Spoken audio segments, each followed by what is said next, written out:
বিভিন্ন রাজনৈতিক দলের যেসব নেতা, আমি আপনার 35 দলের নেতার মধ্যে কমসে কম 20 জন আমার ছোট ভাই বা বন্ধু, আমরা একসাথে আড্ডা করি, চা খাই দীর্ঘ সময় থেকে।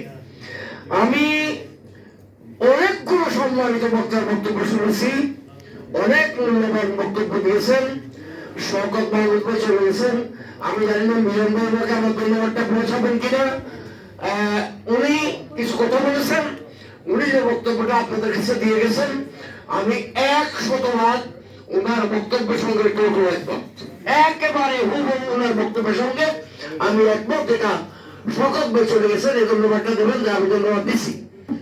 আমি আপনাদেরকে অভিনন্দন জানাই, মেজর সাহেব আপনাকে অভিনন্দন জানাই। দুঃখের সঙ্গে একটা কথা বলতে হবে, 17 বছর সকল রাজনৈতিক দল আমরা আন্দোলন করেছিলাম ফ্যাসিবাদের বিরুদ্ধে, আমরা সফল হইনি বা আমরা এই সরকারকে পরাস্ত করতে পারিনি। ছাত্র জনতা, কোমলমতি শিশুরা, আমাদের নাতিরা, আমাদের ছেলেরা রাজপথে এসে জীবন দিয়েছে। 10,000-এর মতো মানুষ মারা গেছে আপনারা জানেন, এবং 20,000 লোকের পর্যন্ত আহতের একটা লিস্ট জাতির কাছে আছে যারা আহত হয়েছে। সম্পদের পরিমাণ পর্যন্ত ক্ষতি হয়েছে। এমন এক জায়গায় আমার বাসভবন, সেখানকার অবস্থা প্রত্যক্ষদর্শী যারা ছাড়া, যাত্রাবাড়ি এলাকা আমার বাড়ি, এই এলাকার পরিস্থিতি কি ছিল এবং আমরা কি অবস্থায় ছিলাম, কি জনতায় করেছে, আমরা কি করেছিলাম, এটা ভাষায় প্রকাশ করে কাউকে বোঝানো যাবে না। সংবাদপত্রে যা লিখছে তার একালেও আসেনি। আমি বিনয়ের সঙ্গে, আমি মূল্যবান সময় আপনাদের নষ্ট করবো না। আমি জানি আপনাদের জোটের অনেক নেতা, আমি যাদেরকে চিনি অন্তত 10 জনকে দেখছি আপনাদের দলের, আপনার দলের নেতারা এখনো বক্তব্য দিতে পারেননি। আজকের যে সংস্কারের, জাতীয় সংস্কারের বিষয়ে জোর দিয়ে কথা হচ্ছে, এমন চিন্তা আছে দলের জন্য আপনাদের ধন্যবাদ।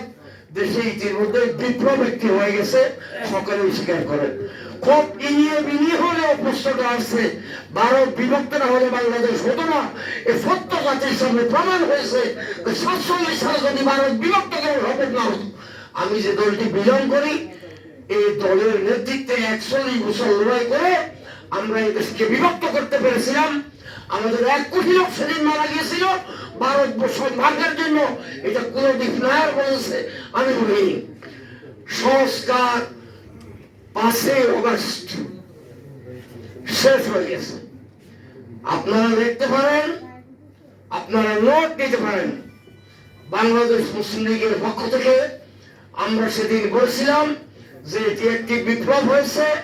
এই বিপ্লবের সরকার বিপ্লব ধারণ করে 72-এর প্রণীত সংবিধান, যে সংবিধানের বিরুদ্ধে প্রতিনিয়ত কথা হচ্ছে, যে সংবিধান জনগণের অধিকার সংরক্ষণ করে নেই, 72-এর যে সংবিধান জনগণের অর্থনৈতিক, রাজনৈতিক, সামাজিক এবং ভারসাম্য রক্ষা করতে পারেনি, এই সংবিধান বাতিল করে পৃথিবীর অন্যান্য দেশে যে বিপ্লব হয়ে গেছে তার চেতনা ধারণ করে একটি জাতীয় সরকার গঠন করা হোক।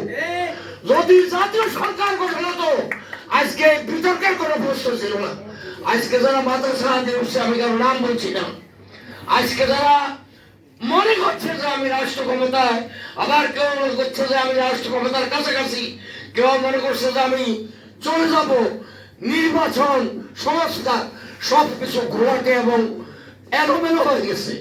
এই অবস্থা থেকে মুক্তির জন্য 1 to 1, ম্যান টু ম্যান আলোচনার দরকার, ঘন্টার পর ঘন্টা। আপনাদের এই উদ্যোগকে আমি আমার দলের পক্ষ থেকে সাধুবাদ জানাই এবং বাংলাদেশ মুসলিম লীগের পক্ষ থেকে আপনাদেরকে অভিনন্দন জানাই। এই সংস্কার হোক এবং সত্যিকার অর্থে জাতির মুক্তির জন্য যদি সংস্কার হয়, আমরা আপনাদেরকে সমর্থন দেব। আপনাদের সকলকে ধন্যবাদ।